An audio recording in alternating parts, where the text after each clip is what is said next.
lunch, and I hope that after this encouraging discussion before the lunch was just perfect and philosophical. Yeah, and now we continue our program. First speaker of this session, I suggest the same order like Jorge invited. Okay. So 2 speakers and then discussion. And first speaker is the main organizer of this conference, Professor Dalius Jonkus from Vytautas Magnus University.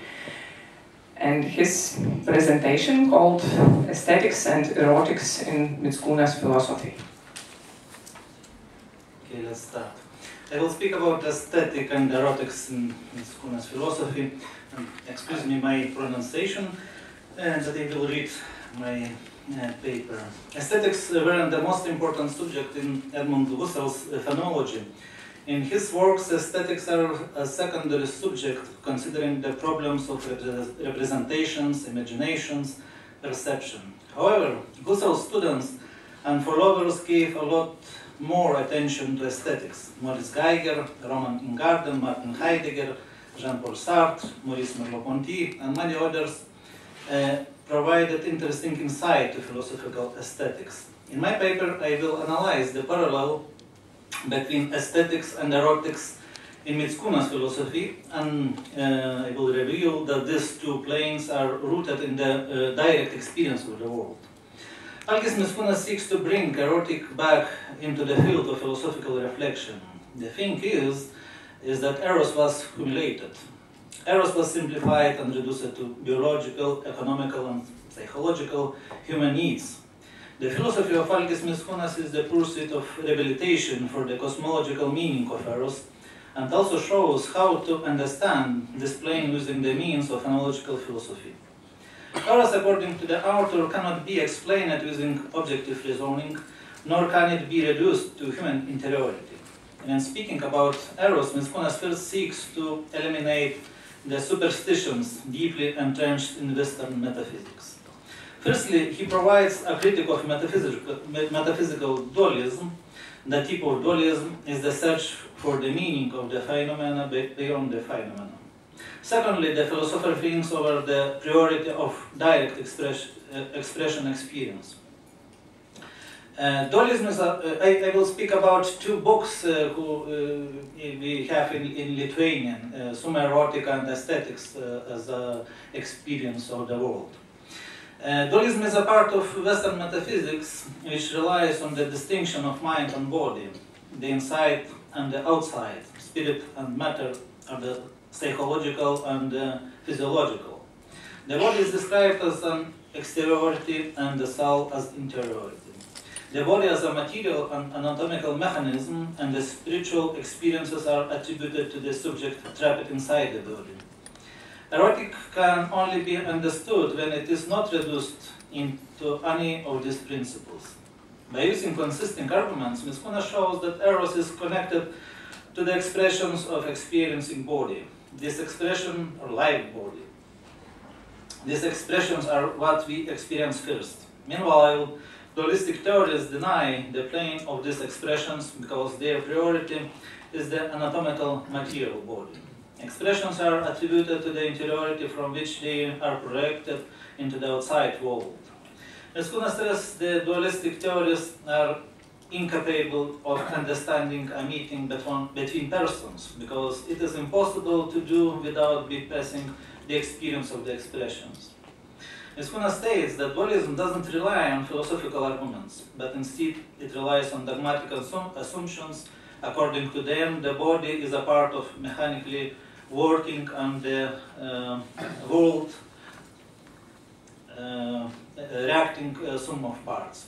Because such anatomical body doesn't have expressions, then to understand the other subject is necessary to do something, like getting inside of him and start thinking exactly like him. Like this, the understanding of everyday personal relationship and experiences become harder or are even denied entirely, since the basis of a meeting between persons, the experience and expressions. It's obvious that by criticizing dualistic theories and stressing the priority of expression, experience is impersonal relationship, Mitskunas relies on the conception of the phenomenological life body. Phenomenological arguments reveal that the life body is not reduced to any anatomical psychological body because it's bound with intentional connection to other bodies.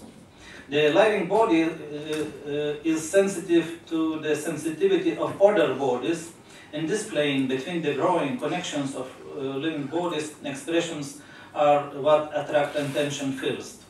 Expressions have a penetrating presence. Thanks to that, they can catch us, surround us, and stir us up. Only an expressive body, which directly understands and reacts to its own expression and the expression of others, can be erotic. Furthermore, Mitskunas states that not only the live bodies have expressions, but also the environment. Joy, horror, solitude, and delicacy are all expressions of the world. According to Mitskunas, a terrible storm and a horror-struck face are from the same plane of expression. So Mitskunas interprets many mythological and religious figures as expression of the world. To experience the attraction of the world, according to Mitskunas, firstly we need to free ourselves from the bounds of dualistic metaphysics, which divide everything into the outer objective world and inner subjectivity. The beauty of philosophy that uses dualistic metaphysical provisions like eroticism is linked to representations that lay in the subject interiority, when they are just projected to the outside, assigning beauty and attraction to certain objects. Another opposite position of the same metaphysical dualism would say that beauty and attraction are determined by natural causes. It's a reaction that happens in our brain or is simulated by physiological processes of our biological nature. Phenomenological aesthetics teach that beauty is not a reality determined by the decisions of the subject, which would completely depend on subjective preferences and taste, but an objective plane only exists by direct experience. By analyzing the example of Borges in literature, Mitskunas shows how he reveals the priority of direct experience of the world with artistic means. According to Mitskunas, Borges' greatest achievement is the critique of the representative mind and its destruction. The writer reveals that you cannot comprehend something that cannot be comprehended, providing such examples that they break down the schemes of classic representation and reflection. Mitskunas covers of these examples the mysterious Aleph, a point where everything, the whole universe, is contained. It is impossible to describe everything that exists and is happening at this very moment with words that go one after another. So language cannot provide any correct representation of this event. You can only become involved in this event. To accomplish that, involving artistic or philosophical representations are necessary. The indefinite splendors that Borges describes are the essential plane of the world's aestheticism. It doesn't coincide with things and their features, but decides and forms the view. Such a plane can be uncovered like Henri Matisse's greenness, Paul Cézanne's blueness, or Herman Melville's whiteness of the well.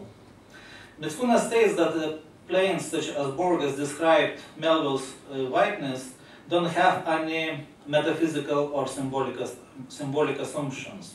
It directly shows what was seen as impalpability, the grandeur of the cosmos. And like that, aesthetics reveal that they are uncivilized, harmless, and inhuman, not meaning any object's quality.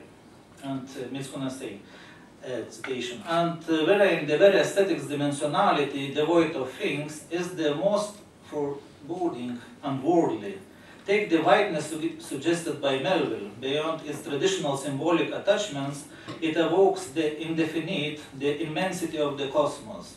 It is the foreboding, unhomey, it is insidious because it is not actually inherent in substance, but only laid on us if from without.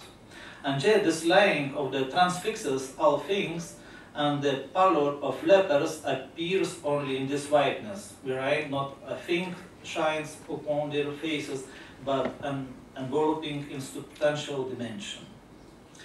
End of citation.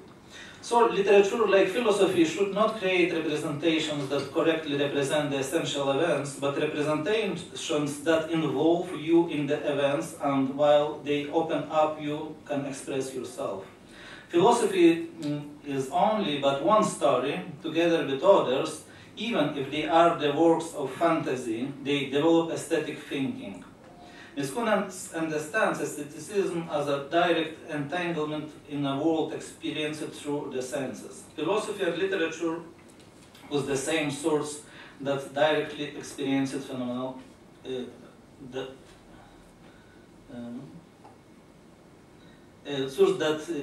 directly experienced phenomenal plane. Because of that, art is not closer to philosophy, which constructs or reconstructs the world, relying on intellect, but to phenomenological philosophy, which relies on actual direct experience of those things. Lingus, I think.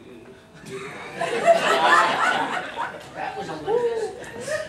Calling from airport because they're waiting the car. The second coming, lingus is coming. Okay, we will see. One moment. Yeah, we will see. Because of that, art is not closer to philosophy, which constructs or reconstructs the world relying on intellect, but to phenomenological philosophy, which relies on actual direct experience of those things. Art, like phenomenological philosophy, urges to get right of metaphysical constructions, meaningfully opening the definition of the world. Borges' aspiration to find a place where every place is contained, or a word that contains every word, conveys the dimension of infinity. In infinity, every point is the center of boundless circle. Because of that, every point matches the order and all of them coincide. There is no one center because every point is considered a center. This kind of infinity Borges represents like an infinite library or like a maze. The important part is that one book is every book, and that one word is every word. But we can only realize that while diving into the magical labyrinth of the world and opening up the infinite game of the aesthetics planes. The magic of words opens up works with representations. And Ms. Kuna said, perhaps it would be clear by now that the Aleph is missed in all the mirrors of linguistic representations, because it is not a language or a totality of all things, but an aesthetic domain that is directly lived, from which all figures constantly emerge by the poetic engagement of Borges. In the article, The Pathic Moment, Ms. Kuna associates aesthetic planes with the cosmic consciousness, which is beyond intentionality. In his opinion, intentionality relies on the divide between the subject and the object, and that doesn't suit the concept of an artistic work.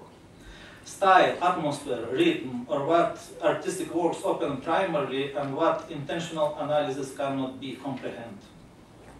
Furthermore, Ms. Kuna suggests developing aesthetics like a sort of sensory measurement analysis, which would be based on the hyletic task analysis, and not on the intentional description of things and objects. As if, only if we are beyond intentionality, can we find the planes of aesthetic honesty and experiences which describe that which cannot be objectified. Ms. Kuna said, the Pathic moment is the dimension of openness of the aesthetic field, constituting a communication with the hyletic events which are prior to any relationship to the perceived objects. So Ms. Kuna describes such sensory tasks which create the condition to reveal things in the aesthetic plane before they even become intentional objects. Sensitivity lets us experience being on the inside of the aesthetic world to the articulation of the intentional connection between the subject and object. But it is still not clear why seeing colors or shapes, hearing sound, and feeling the rhythm could not be described using intentional analysis. There is no intentional analysis, there is no consciously aware subject. So a question comes to mind, does diving into the plane of aesthetic world mean that the subject completely vanishes and becomes anonymous?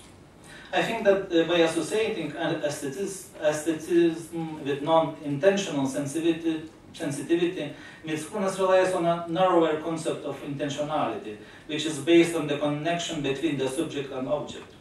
The previously mentioned concept was criticized by philosophers like Heidegger, Fink, and Levinas. In their opinion, the cognitive connection between the subject and object is not what is important, but the affected and the predisposed involvement in the actual events. However, another question comes to mind, can the concept of intentionality be associated with the connection of the subject and object? Since an intentional description doesn't work when material objects are experienced, but when you experience the sensorial planes, atmosphere, and mood. The experience of being taken over by the rhythm, melody, or colors is also an intentional state, I would say. Although it has nothing to do with concrete objects. To Mickūnas, one of the most important aesthetic thinkers is Maurice Geiger, now mostly forgotten. Today, his aesthetics are interesting as a topical because it highlights the phenomenological approach to aesthetic phenomena. Geiger criticized the attempt to reduce aesthetic into psychology. He provided that aesthetics cannot rely on subjective concepts. The aesthetic sphere is a treasury of special virtues, demanding an according disposition to reach out and touch it. This means that the aesthetic sphere is objective. Objectivity in this situation is understood not as a complete detachment from subject, but as a principle of aesthetic expression to the subject.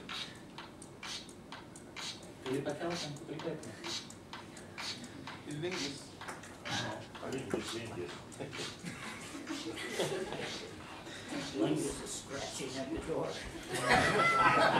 Okay, so relating various concepts of metaphysical dualism that the world can be divided into an inner and outer one, Mickūnas describes how the art reveals the world. Art isn't about making subjective representations. Art isn't the exaltation of the artist or the feeling or his feelings. Artists simply experience the world, and by describing those experiences, they can show others the beauty of the world. The philosopher states that the cosmos is a priori condition which is not made but revealed. Therefore, aesthetic leaps, radical style changes, is the development of cosmic experience as revealed by art. That kind of contemplation on aesthetics and cosmic experience shows that artists often have more insight than philosophers.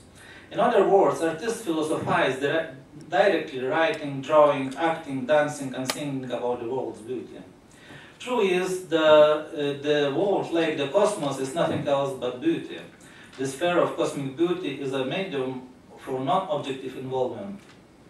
It is described as the mood and atmosphere into which a person dives into to feel as if he was a part of that cosmos. And it's associated with the cosmos of rhythmic cycles, the eternal return, are oral sound imageries that comprise the expressive dimension of aesthetics.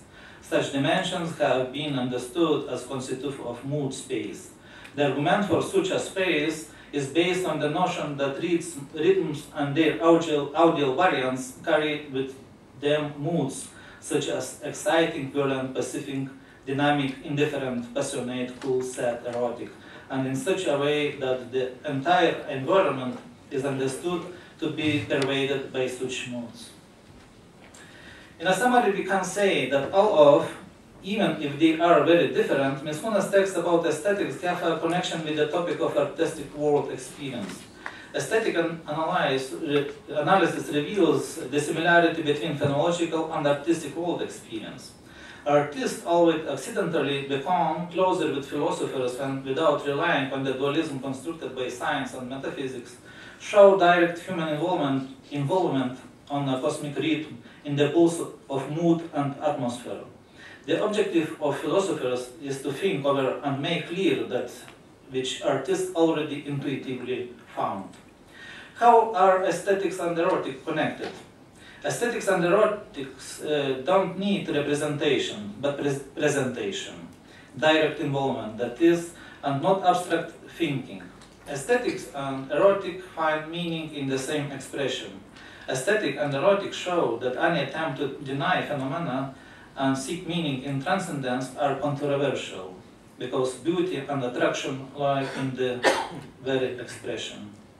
The phenomenological analysis of aesthetic and erotic reveals the beauty of the world and erotic attraction, which demands an appropriate attitude. An aesthetic erotic attitude is honesty to the world's style of moods, rhythms, and being. Thank you.